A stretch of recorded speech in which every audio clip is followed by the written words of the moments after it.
안녕하십니까. 예, 설 잘 쉬셨습니까? 예, 우리 다들 배탈 나지 않고 이렇게 건강하게 와서 함께 예배드리게 되어서 감사합니다. 예, 구정 기간에 아무리 맛있는 것을 먹어도 하나님의 말씀만 못한 것 같습니다. 저희들에게 하늘 양식, 생명의 양식을 허락해 주셔서 감사합니다. 오늘도 이 영의 양식이 우리 마음에 큰 감격과 은혜가 되게 하시기를 간절히 기도합니다. 자, 오늘 말씀의 제목은 처음 행위를 가지라입니다. 처음 행위를 가집시다. 시작. 처음 행위를 가집시다.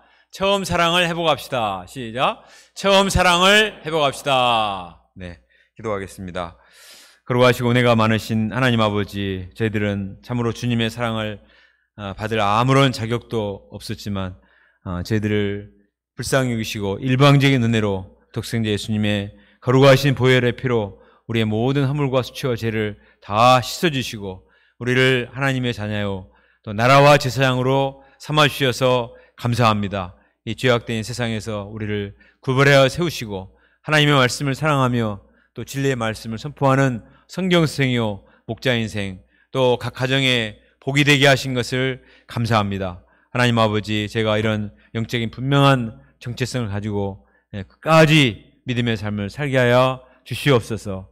그러나 우리가 살고 있는 세상에 우리가 영향을 받아서 알게 모르게 우리가 신앙의 정체성을 많이 잃어버리고 혼탁하고 또 영성을 잃기가 참으로 쉬운 것을 깨닫습니다. 주님이 주시는 귀한 말씀을 마음에 듣고 새기고 회개하고 순종할 수 있도록 은혜를 덧입혀 주시옵소서. 예수님의 이름으로 기도합니다. 아멘.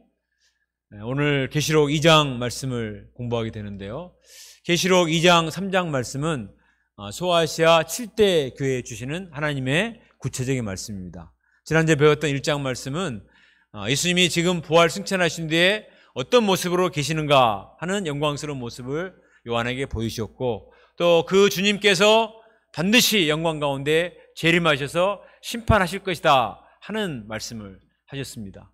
그리고 지금 이제 2장과 3장에서는 구체적으로 7개의 교회에 그들의 문제점이 무엇이고 이것들을 지적하면서 그들의 신앙이 새롭게 되도록 권면하시는 말씀, 또 경고의 말씀이 되겠습니다.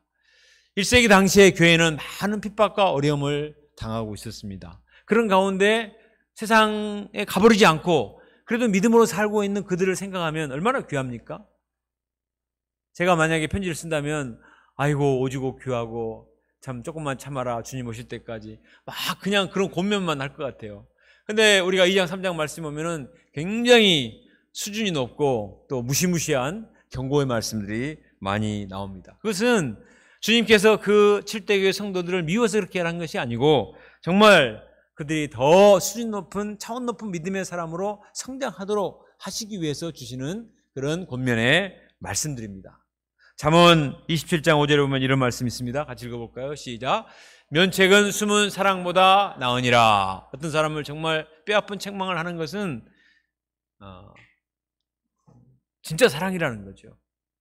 사랑하기 때문에 아무 말도 안 하고 아무 지적도 안 하고 그대로 놔두는 것은 그것은 사랑일 수 있는데 좀 차원이 낮은 사랑일 수 있는데 그러나 우리를 더 키우기 위해서 격려할 뿐만 아니라 책망하고 면책하는 것은 더 높은 수준의 사랑인 것입니다. 손흥민 선수의 아버지 손정훈 감독은 손흥민이 아무리 잘해도 월드 클래스가 아니라고 말합니다. 막 상을 받고 이렇게 해서 이래도 월클이 아닙니까? 이렇게 해도 아직 아니에요. 이렇게 말해요. 손흥민이 월드 클래스가 되려면은 모든 면에서 10%는 더 성장을 해야 된다. 이렇게 아주 냉정하게 얘기를 하는 것을 봤습니다. 아들이 자만에 빠지지 않도록 하기 위해서. 이번에 한국이 아시안 축구에서 4강에서 탈락됐을 때도 오히려 잘됐다 이렇게 말했습니다. 좀 기분 나쁜 말인데 왜 이렇게 말했는가 하면은 만약에 우리가 운 좋게 이 결승에 올라가고 또 어떻게 해서 우승이 되면 2002년도에 한일 월드컵에서 4강에 들었던 그 신화를 생각하면서 계속 울고 먹으면서 그리고 거기에 나왔던 선수들을 무슨 아시안컵의 우승의 주역이요 또 무슨 우리나라를 구원한 영웅요 해가지고 계속 막 예능 프로그램에 나와서 계속 울거먹고 하다가 문제가 됐다는 거예요. 이것이 우리의 축구의 현실이다. 이것을 알고 뼈아픈 각성을 하고 노력을 하고 기본기를 확실하게 다져야지 지금 어떤 타이틀을 얻어내는 것이 중요한 것이 아니다. 이렇게 말을 했어요. 굉장히 복음적이죠. 얼른 듣기에는 매정한 말 같지만 실상은 정말 뼈있는 코멘트라고 생각이 되어집니다. 우리도 아시아 교회 7대 교회에 주시는 하나님의 말씀을 부담스럽게만 생각하지 말고 왜 주님이 이런 말씀을 하셨을까? 주님께서는 우리를 어느 정도의 수준까지 키우기를 원하시는가? 나를 향한 하나님의 큰 기대와 소망을 가지고 이 말씀을 잘 듣고 순종하면 이 말씀 한마디 한마디가 우리를 성장시키는 양약이 되리라 믿습니다. 오늘은 에베소 교회와 서머나 교회에 주시는 말씀들이 되겠습니다. 먼저 에베소 교회를 향해서 편지를 보내셨습니다. 에베소는 로마 제국이 통치하에 있을 때 아시아의 수도와 같은 역할을 한 곳이 에베소였습니다. 저렇게 물질이 넘쳐나고 건물들도 많고 아주 향락적이고 정치, 무역, 학문, 문화, 교통의 중심지였습니다. 특히 에베소에는 유명한 아데미 신전이 있었습니다. 화면에 나온 것처럼 저렇게 어마어마한 우상 신전이 지금은 다 무너져서 없지만 신전이 있어서 우상을 숨기고 저기에서는 온갖 음란한 행위가 이루어졌던 그런 것입니다. 너무나 어려운 것이지만 사도 바울은 사도행전에 보면 3차 전도행 때 에베소에 3년 동안 머물면서 모든 눈물과 겸손으로 각 사람을 밤낮 훈계하며 특히 두란노 소원에서는 각 사람을 붙들고 말씀으로 도와서 제자를 세워서 에베소 교회가 세워졌습니다. 그래서 에베소 교회는 이 소아시아 여러 교회들 중에 장자 교회요, 모 교회의 역할을 했습니다. 우리 광주 유배포가 유배포의 시온성이다 이렇게 자부심을 갖듯이 에베소 교회도 이런 소아시아의 장자 교회라는 자부심이 있었습니다. 자, 1절에 보면 주님은 오른손에 7별을 붙잡고 7 금촛대 사이를 거니신다 이렇게 말하죠. 별은 지도자들을 가리키고 또 금촛대는 촛대는 교회를 가리켜요. 그러니까 주님께서 교회 지도자를 딱 붙들고 지지하고 계시고 교회를 쫙 거니시면서 돌보고 계신다는 것입니다. 그냥 감시만 하는 것이 아니라 뭐가 부족한 것이 있는가, 뭐가 필요한 것이 있는가 쫙 살피면서 다니시는 거예요. 주님은 우리 교회가 아무리 부족함이 있어도 교회를 떠나시거나 외면하지 않으십니다. 그들과 함께 하시며 그들 가운데 거하시며 우리 교회들을 돕고 계신 줄 믿습니다. 떠나지 않으세요. 먼저 주님은 에베소 교회의 훌륭한 점을 칭찬해 주셨습니다. 오픈기 좀 끌까요? 자, 2절, 3절을 함께 읽어보겠습니다. 2절, 3절. 자, 시작. 내가 내 행위와 수고와 내 인내를 알고 또 악한 자들을 용납하지 아니한 것과 자칭 사도라 하되 아닌 자들을 시험하여 그의 거짓된 것을 내가 드러낸 것과 또 내가 참고 내 이름을 위하여 견디고 게으르지 아니한 것을 아노라. 에베소 교회가 훌륭한 점이 참 많았습니다. 여기 나오는 것처럼 그들의 수고와 인내와 악한 자들을 용납하지 않고 자칭 사도라 칭하는 이 거짓 메시아들 이런 사람들을 철저하게 검증해서 다 거짓을 드러내고 또 참고 견디며 아주 게으르지 않고 부지런하여 하나님을 섬기는 이들은 굉장히 훌륭한 점이 많은 모범적인 교회였습니다. 이단들로부터 교회를 지키고 자기들의 신앙을 지키고 어린 양들을 지키고자 애를 쓴 거예요. 초대교회 이단들이 많이 있었는데 그냥 분배를 가지고 양들을 돕지 않으면 무지한 양들이 다 말려들어갈 수 있는데 분명한 교리와 또 정통 복음을 가지고 분명하게 도운 그런 훌륭한 점이 있습니다.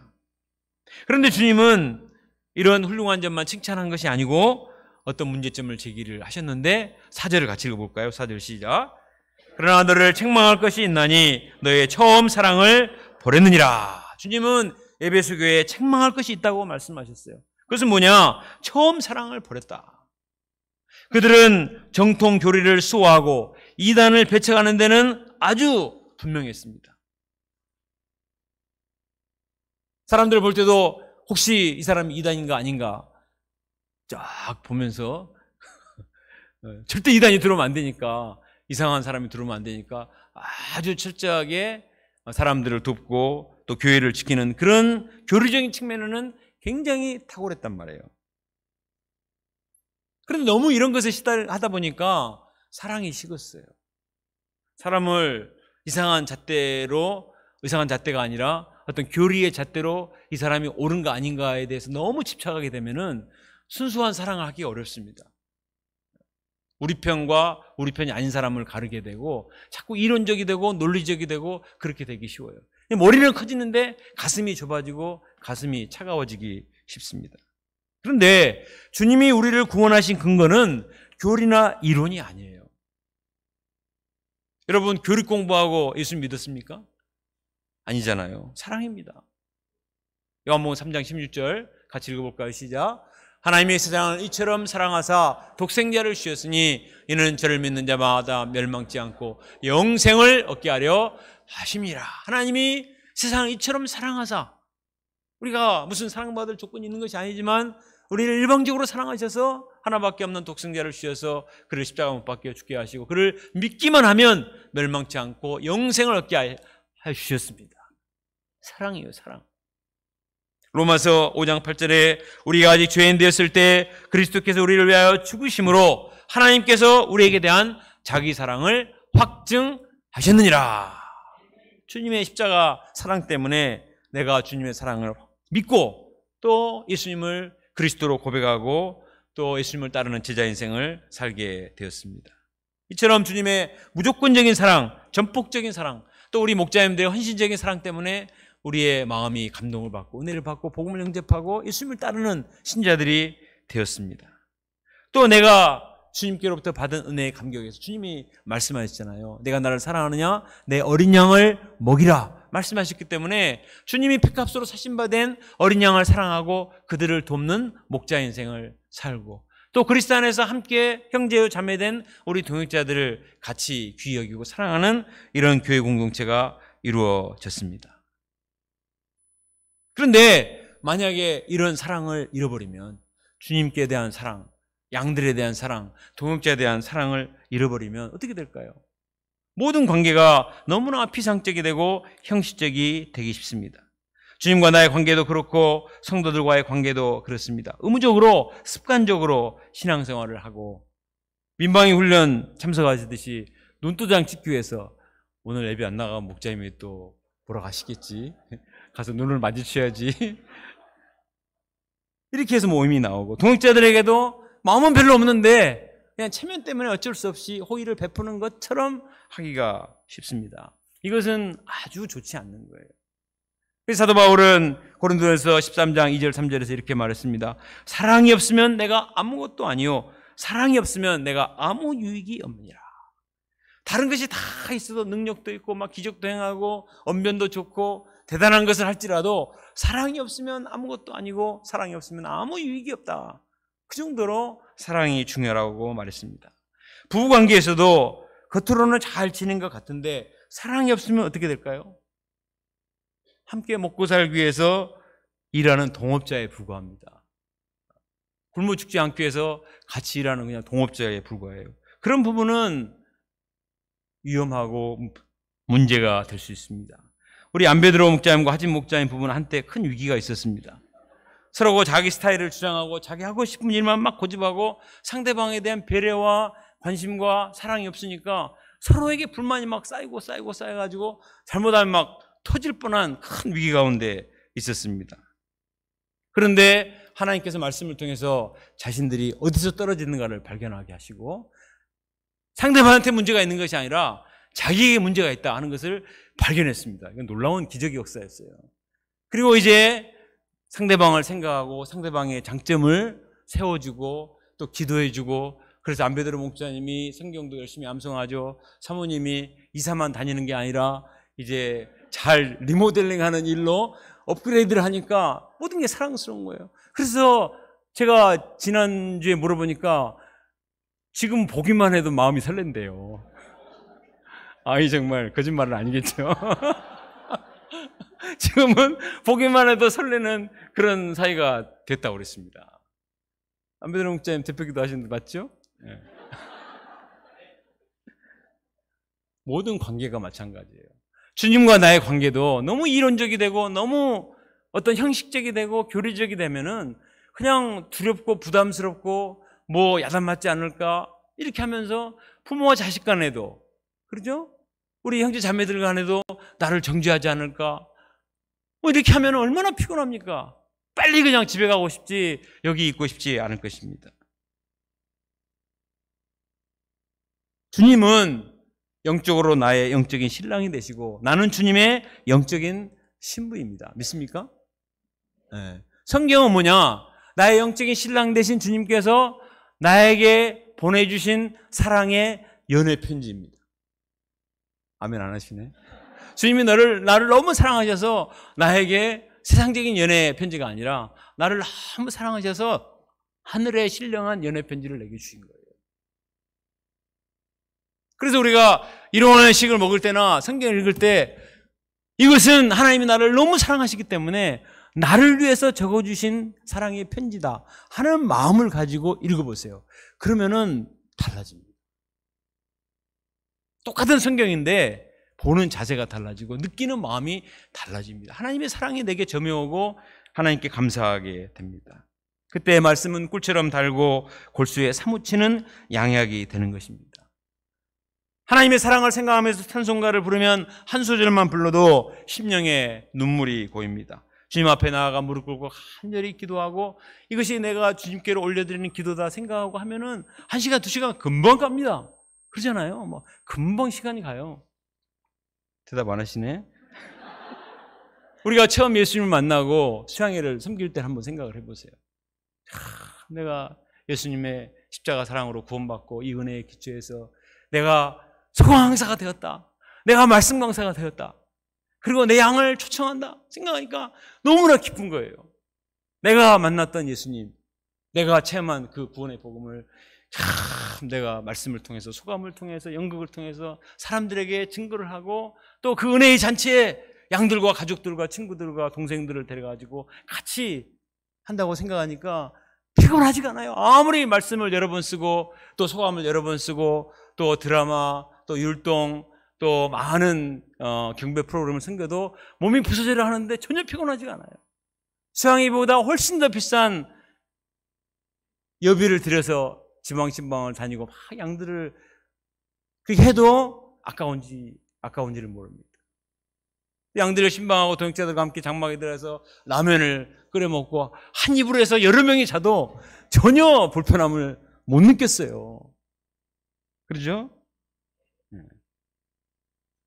이것은 정말 주님을 사랑하기 때문에 동역자들을 사랑하기 때문에 양들을 사랑하는 순수한 사랑이 있기 때문에 그 사랑이 모든 허물을 다 덮습니다. 모든 피곤을 다 잊게 하고 모든 사랑은 모든 걸 이긴다 그랬잖아요. 모든 논리와 모든 모순과 모든 힘든 걸 다 이길 수가 있어요.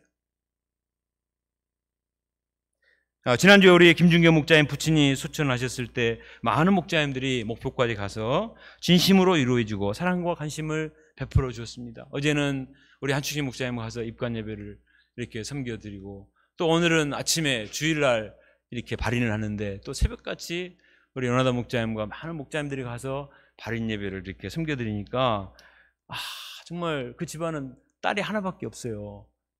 집안 친척들도 없어. 근데 그 어머니가 얼마나 위로를 받고 또 준경 목자님이 감사하고 권능 목자님이 큰 위로를 받는 것을 보았습니다. 이건 정말 진솔한 사랑이죠. 주님을 사랑하고 또 주님 안에서 하나 된 형제를 사랑하고 하기 때문에 이 사랑 안에서 참 어디서도 맛볼 수 없는 이 사랑을 맛보지 않습니까? 그런데 지금 에베소 교회는 이런 순수한 사랑이 많이 식었어요. 처음에는 그들이 안 그랬을 거예요. 근데 시간이 많이 지나면서 이런 순수한 사랑이 퇴색되고 많이 식어버렸습니다.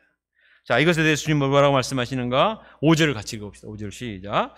그러므로 어디서 떨어졌는지를 생각하고 회개하여 처음 행위를 가지라. 만일 그리하지 아니하고 회개하지 아니하면 내가 내게 가서 내 촛대를 그 자리에서 옮기리라. 에베소 성도들은 도대체 어디서부터 문제가 생겼는가? 왜 내 마음에 하나님께 대한 사랑이 없을까? 왜 동역자들에 대한 사랑이 없고 자꾸 정죄하는 마음만 생길까? 왜 양들에 대해서 돕고자 하는 마음도 안 생기고 양들을 위해서 기도도 안 나오고 이런 마음이 그냥 자꾸 식어갈까? 그것을 냉철하게 분석을 하고 회개를 하고 처음 사랑을 회복해야 된다는 것입니다. 내가 이것 때문에 어쩔 수 없다. 시대가 이렇기 때문에 어쩔 수 없다. 나이 탓이야. 옛날 그대로 계속 사랑하면 우리 몸이 이상하지. 응? 감당을 못하지. 그게 아닙니다. 뭔가 문제가 있는 거예요. 그걸 냉철하게 분석하고 회개하고 첫사랑을 회복해야 되는 것입니다. 그렇지 않으면 주님이 오셔서 촛대를 옮겨버린다. 에베소 교회가 장저교회요, 모교회요, 모든 아시아 교회에 본이 되는 그런 교회라는 자부심과 자기가 많이 있었는데 다 쓸데없다는 거예요. 주님이 축복의 촛대를 다른 교회로 넘겨버리시겠다고 말씀하십니다.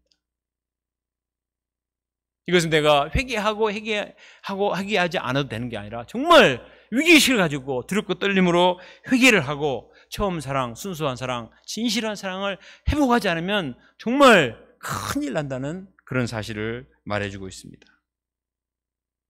우리도 정말 내 자신의 사랑의 온도가 또 나의 심정이 주님 앞에 대해서 또 양들에게 대해서 우리 동역자들에 대해서 내가 처음에는 안 그랬는데 지금은 어떤가 정말 냉철하게 생각하고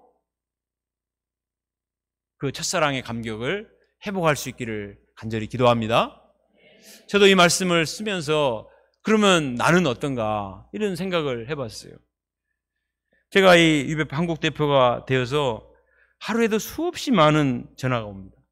그리고 많은 보고가 막 올라와요. 왜 말씀을 쓰고 뭐 하는데 너무 많이 보고 가니까 열어보기가 싫어. 어떤 때는 짜증이 나고 열어보기가 싫고. 그리고 많은 이 보고가 숫자로 돼 있어요. 어떤 뭐 헌금이든 뭐 참석 숫자든 모든 것들이 막 숫자로 돼 있으니까 나도 모르는 사이에 사람과 역사를 숫자로 보는 나 자신을 발견했어요. 자꾸 사무적이 되는 거야. 이거는 아닌데 너무 짜증스럽고 너무 일이 많다. 왜 이렇게 한 사람 한 사람 또 모든 일을 처리해야 되고 상의해야 되고 또 그 반응에 대해서 어떻게 생각하고 고민해야 되고 다른 사람과 토의를 해야 되고 하니까 이게 주님과 사랑을 깊이 나누고 또 하기보다는 자꾸 일에 매이고 사무적이 되는 내 자신을 발견하고 정말 큰 위기의식을 갖게 되었습니다. 그런데 이번 학생 수양에 참석해서 우리 학생들이 얼마나 참 진솔하고 순수하잖아요. 이들이 정말 진솔하게 자기의 소감을 발표하고 또 이런 고뇌와 상처, 아픔들을 얘기하면서 주님의 사랑을 참 나누니까 너무 감동을 받았습니다. 그리고 오랜만에 이 차를 타고 이제 왔다 갔다 하면서 우리 학생애들과 그렇게 많은 대화를 할 시간이 없었는데 이번에는 일부러 제가 학생애들 옆에 가서 자리에 앉아서 그들의 가정사, 또 그들의 고민, 그들의 성적, 또 하여튼 뭐 여러 가지 것에 대해서 많은 이야기를 나눠보고 정말 새로운 사실들을 많이 알게 됐어요. 내가 전혀 알지 못하는 그들의 가정의 아픈 문제들, 또 고민들 이런 것들을 참 알고 아픈 마음을 많이 공유하게 되었습니다. 한 사람이 한 사람의 머리야 한 사람의 숫자가 아니에요. 그 한 사람의 마음속에는 얼마나 많은 스토리들이 있고 얼마나 많은 고민들이 있고 또 얼마나 많은 가능성들이 있는지를 몰라요. 하나님이 나를 목자로 삼으신 것은 하나님의 사랑으로 그들을 사랑하고 그 가능성을 잘 살려주고 아픔을 치유해주고 그래서 그들을 온전한 그리스도의 사람으로 세우기 위해서 나를 목자로 세우시고 또 대표로 세웠는데 매일 숫자 노릇만 하고 짜증만 내고 있는 내가 이거 큰일 났다. 깊이 회개를 하게 되었습니다. 주님은 제가 사무적인 경영자가 아니라 한 영혼에 대한 깊은 관심을 갖고 사랑하는 심령의 목자가 되기 원하는 것을 깨닫고 깊이 회개를 했습니다. 그때 딱딱한 심령이 부드러워지고 또 주님이 나를 어떻게 사랑하셨는가 그 사랑을 묵상하며 또 우리 동역자들과 또 우리 형제들과 또 전국에 흩어져 있는 많은 우리 스텝 목자님들 또 각 가정들 또 이런 사람들 내가 다 알 수는 없지만 이분들을 위해서 기도하고 섬기는 목자가 돼야 되겠다. 우리 모임이 가장 뭐가 필요한가? 저는 맨 다니면서 부흥, 재흥, 부흥 막 외쳤는데 부흥만 외치고 다닌다고 부흥이 됩니까? 예? 하나님의 사랑의 감동을 받아야 부흥이 되는 거지. 야, 내가 사랑이 없었구나. 회개하고 내가 어디서 떨어졌는가 생각하고 첫사랑을 회복하라 하는 음성이 들리더라고요. 여러분들 어떠십니까?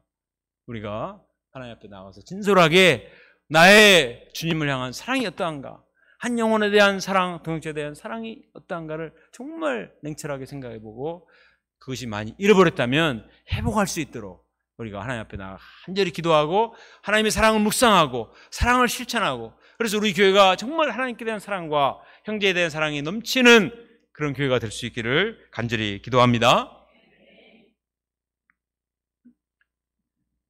6절을 같이 읽겠습니다. 6절 시작.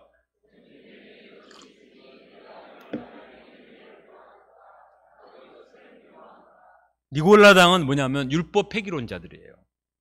그러니까 예수님을 믿으면 구원을 받았기 때문에 이제는 내가 어떻게 해도 죄가 성립되지 않는다 하는 극단적인 생각을 가지고 어떤 음행과 부도덕한 일을 해도 이 사람들은 스스로 죄의식을 느끼지 않는, 오늘날 약간 극단적인 구원파 같은 그런 사람들입니다. 하나의 큰 이단들이었어요. 에베소 교회는 이런 니골라당의 행위를 미워하고 용납하지 않는다고 말했습니다. 그리고 하나님도 이들을 용납하지 않고 미워하신다고 말씀을 하셨어요. 자, 7절도 읽겠습니다. 시작. 귀 있는 자는 성령이 교회들에게 하시는 말씀을 들을지어다. 이기는 그에게는 내가 하나님의 낙원에 있는 생명나무의 열매를 주어 먹게 하리라. 이 7절 말씀은 사실은 엄연히 말하면 에베소 교회에게만 주시는 말씀이 아니고 사실은 뒤에 여러 교회들에게 다 주시는 말씀이에요. 이기는 자들에게는 하나님의 낙원의 생명나무를 먹게 한다 하는데 2장 3장에 보면 이기는 자가 많이 나와요. 8번이나 나옵니다. 모든 교회에 이기는 자가 나와요. 이기는 자, 이 뜻은 굉장히 전투적인, 헬라어로 니카오라는 전투에서 승리한다는 전쟁 용어입니다. 자, 우리의 신앙생활은 영적인 전투라는 거예요. 이긴다는 것은 적이 있다는 것을 의미하고 본질적인 적은 사탄이고 사탄이 여러 가지 유혹거리를 통해서 우리를 쓰러뜨리고자 하는 거예요. 각 교회가 처한 문제가 다 달라요. 어떤 경우는 음행, 어떤 데는 안일, 이단, 적당주의, 불신, 또 불순종, 반발심, 또 여러 가지가 있을 수 있는데 공통적인 것은 그 배후에 사탄이 이러한 것들을 이용해서 쓰러뜨리고자 하는데 이것들을 용납하지 말고 이것들과 싸워서 이겨야 된다는 거예요. 그리고 이것은 현재 분사로 되어 있어요. 한 번 이긴 것으로 만족하지 말고 계속해서 항상 깨어서 싸우고 이기지 않으면 안 된다. 그리고 이기게 되면 생명나무의 실과를 따먹는 하나님의 큰 축복을 주신다고 말씀하십니다. 전쟁에서 중간은 무승부는 없습니다. 이기고 지고밖에 없어요. 반드시 우리는 피 흘릴까지 싸워서 이겨야 됩니다. 요즘 우리 교회 탁구부에서 나베드로 목자님이 한창 상승세입니다. 우리 나베드로 목자님은 늦게 출발했는데 몸이 날렵하고 아주 코너웍이 좋아가지고 참 공이 어디로 올지 몰라. 조금만 방심하고 있으면 탁 넣어가지고 뭐 계속 지금 순위가 올라오고 있어요. 그리고 이기면은 막 좋아합니다. 저렇게 좋을까 막 좋아해요. 또 우리 김마태 목자님은 가끔 이다희 목자님을 이길 때 온 찬을 얻는 것처럼 막 철랑대고 막 기뻐합니다. 회사에서 받던 스트레스를 다 푸는 거예요, 막. 탁구에서 한 게임 이겨도 그렇게 좋은데, 나도 그래요. 나도 가끔 이기는데, 얼마나 좋은지 몰라, 이기면. 운동 경기에서 이기는 것도 이렇게 재밌는데, 이 사탄과의 영적 전투에서 이기는 것은 얼마나 통쾌한 일입니까? 반대로 지는 것은 비참한 거예요. 운동 경기에서 한번 지는 것은 나중에 다시가 있습니다. 그러나, 정말 전쟁에서 다시 지는 것은 비참합니다. 노예가 되는 거예요. 영적인 전쟁에서 우리는 반드시 이겨야 됩니다.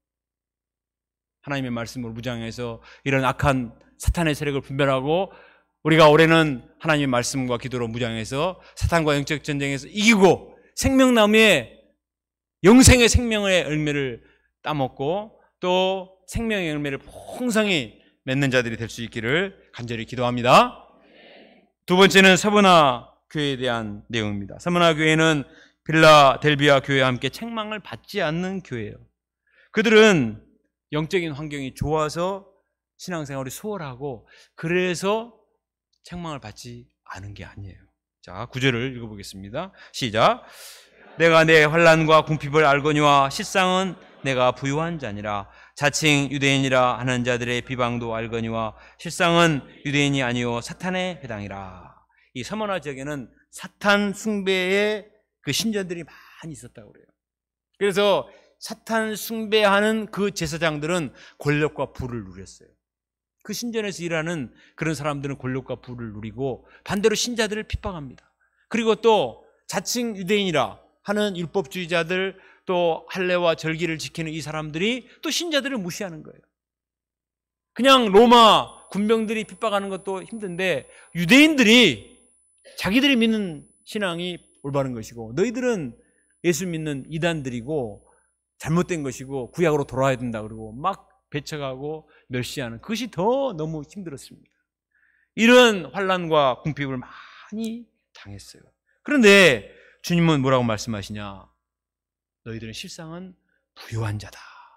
너무 가난한데, 너무나 고통받는데 실상은 부유한 자라고 말씀하십니다. 영적인 부자라는 것입니다. 자부심을 가지고 살라는 거예요. 10절 하반절에 보면 그들은 장차 더 많은 고난을 받을 것이라고 말씀을 하십니다. 자, 우리 10절 말씀을 같이 읽어봅시다. 시작. 너는 장차 받을 고난을 두려워하지 말라. 볼지어다 마귀가 장차 너희 가운데서 몇 사람을 옥에 던져 시험을 받게 하리니 너희가 10일 동안 환난을 받으리라. 내가 죽도록 충성하라. 그리하면 내가 생명의 관을 내게 주리라. 자, 서머나 교회 성도들은요, 궁핍하고 핍박도 많이 받고 너무나 서럽고 가난하고 어려워요. 근데 주님께서는 뭐라고 말씀하시냐? 너희들은 사실은 영적으로 부유한 자들이야. 딱 이를 자부심을 갖도록 하신 다음에 그건 아무것도 아니야. 앞으로 더 무서운 혼란이 있을 거야. 10일 동안, 이거는 10일이라는 것은 이게 굉장히 심한 혼란이 있을 것이고 어떤 사람들은 옥에 던져 죽임을 당하는 그런 혼란도 있을 것이다. 이렇게 말씀하셨어요. 그러나 두려워하지 말라 말씀하셨습니다. 두려워하지 말라, 빨리 피해라 이렇게 말씀하신 거 아니고 뭐라고 그랬죠? 죽도록 충성하라. 지금 환난과 궁핍과 핍박받는 것도 힘들어 죽겠는데 또 앞으로 환난과 고난이 또 온다고 말씀하시고 그런 상황이 올지라도 타협하거나 피하지 말고 죽도록 충성하라. 죽도록 충성하는 것은 죽을 각오를 하고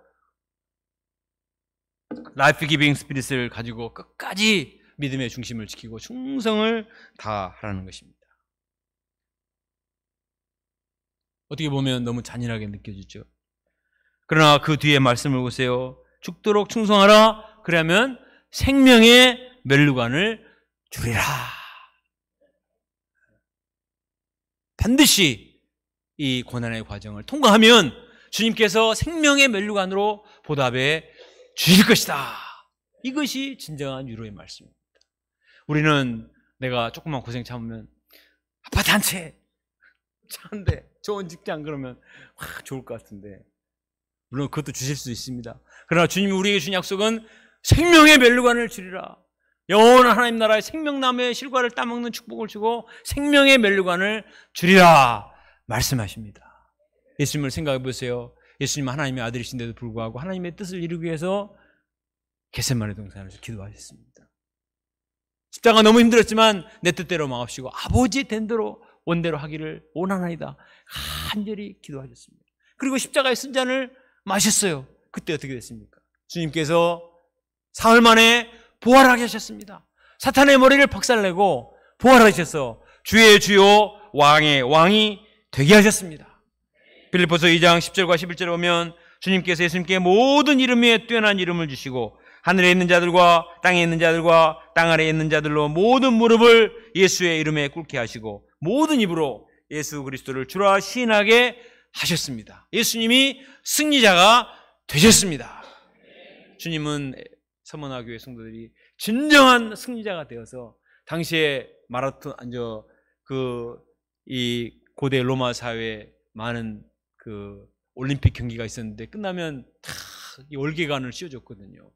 근데 그 월계관도 오래되면 다 이제 그 시들어서 떨어지게 돼요. 그러나 생명의 면류관은 영원토록 없어지지 않습니다.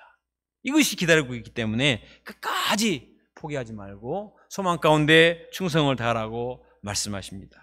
서머나 교회 감독이었던 폴리캅은 끝까지 믿음의 중심을 지키다가 86세에 체포가 되어서 사형 언도를 받습니다. 로마 군인들은 폴리캅이 나이도 많고 하기 때문에 한 번만 예수님을 부인하면 풀어주겠다고 회유를 했습니다.